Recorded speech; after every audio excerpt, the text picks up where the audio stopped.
நானே உன் பரிகாரியாகிய கர்த்தர், உனக்காக இரத்தம் சிந்தி இன்னைக்கு உன்னை மீட்டெடுத்து வைத்து கொண்ட தகப்பன். நான் உன்னை விட்டு கொடுக்க மாட்டேன், சத்ருவுக்கும் விட்டு கொடுக்க மாட்டேன், எந்த வியாதிக்கும் விட்டு கொடுக்க மாட்டேன். உன்னுடைய பலவீனத்தில் பூரண பலன் உண்டாகும், சமாதானத்தை நான் தருவேன், சந்தோஷத்தை தருவேன் என்று ஆவியானவர் குடும்பங்களை பார்த்து அவர் வாக்கு கொடுத்து கொண்டிருக்கிறார்.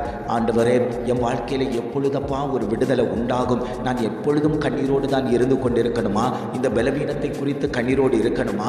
சமாதானம் இல்லாமல் இருக்கிறதை குறித்து கண்ணீரோடு இருக்கணுமான்னு சொல்லி தேவனை பார்த்து அழுது கொண்டிருக்கக்கூடிய குடும்பங்களே, உங்களை பார்த்து ஆண்டவர் சொல்கிறார், உன் கண்ணீரை துடைப்பதற்கு, உன் வியாகுலத்தை மாற்றுவதற்கு, உன் பிரச்சனைகளை மாற்றுவதற்கு தெய்வமாகிய கர்த்தர் இன்னைக்கு உன் மத்தியில் இறங்கி வந்து கொண்டிருக்கிறார். எத்தனை பேர் வாஞ்சியோடு, ஆண்டவரே என் குடும்பத்தில் தங்கி தாவரிங்க, ஆண்டவரே நீர் தங்கி தாவரிக்கும் போது என் குடும்பத்தில் சமாதானமும் சுகமும் உண்டாகுமே என்று எத்தனை பேர் வாஞ்சித்து அவரையே நோக்கி பார்க்கிறீர்களோ, அத்தனை பேர் குடும்பத்திலேயும் ஆண்டவருடைய தெய்வீக தரிசனம், தெய்வீக வெளிப்பாடு அந்த குடும்பங்களில் வெளிப்படும் என்று ஆவியானவர் திட்டமாய் உங்களோடு கூட அவர் பேசிக் கொண்டிருக்கிறார்.